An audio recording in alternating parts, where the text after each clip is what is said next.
Merek merupakan elemen penting dalam dunia bisnis. Merek tidak hanya nama atau logo, tetapi juga identitas dan pembeda bagi suatu produk di pasaran. Perlindungan merek sangatlah penting, terutama dalam industri yang kompetitif seperti di Indonesia ini. Assalamualaikum warahmatullahi wabarakatuh. Saya Widya Rizka Wulandari dengan NIM 17056230043 akan memaparkan poster terkait analisis sengketa hak merek antara Gudang Garam dan Gudang Baru, implikasi hukum dan strategi penyelesaian. Perlindungan suatu merek sangatlah penting karena merupakan aset perusahaan, sehingga tidak heran jika banyak perusahaan yang melindungi mereknya dengan mengambil tindakan hukum.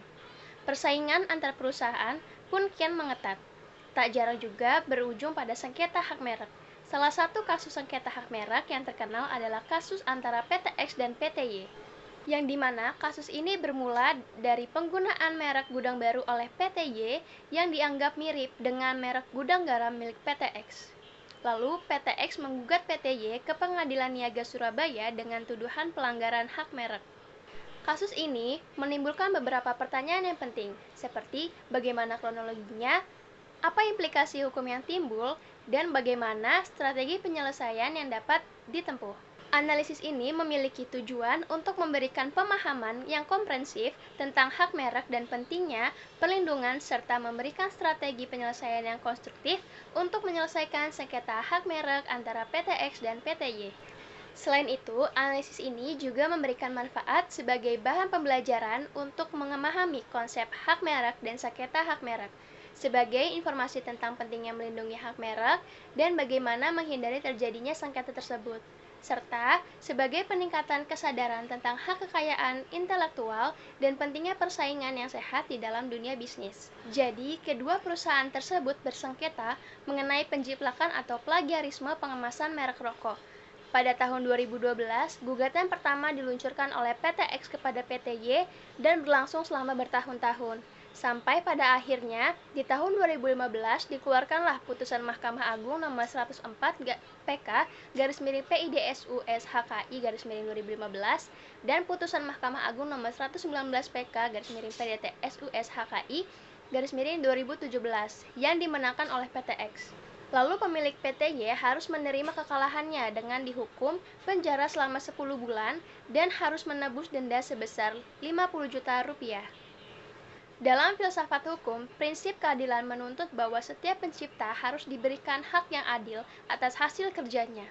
PT X, sebagai pemilik merek terkenal, berhak atas perlindungan hukum terhadap mereknya. Penggunaan merek serupa oleh PT Y dianggap tidak adil karena dapat merusak reputasi dan nilai merek Gudang Garam yang dimiliki oleh PT X. Perlindungan hukum terhadap merek juga memiliki landasan sosiologis dan yuridis yang kuat. Kasus sengketa hak merek antara PT X dan PT Y dikaji berdasarkan Undang-Undang Nomor 20 Tahun 2016 tentang merek dan indikasi geografis, serta putusan Mahkamah Agung nomor 162 PK PDTSU SHKI 2014 dan putusan Mahkamah Agung nomor 119 PK PDTSU SHKI 2017 terkait sengketa merek Gudang Garam dan Gudang Baru. Putusan Mahkamah Agung dalam kasus ini memiliki beberapa implikasi hukum yang penting, antara lain memperkuat perlindungan hak merek di Indonesia, memberikan kepastian hukum bagi pemilik merek, dan mendorong persaingan yang sehat. Strategi penyelesaian yang dapat digunakan untuk kasus ini adalah negosiasi, mediasi, arbitrase, dan litigasi.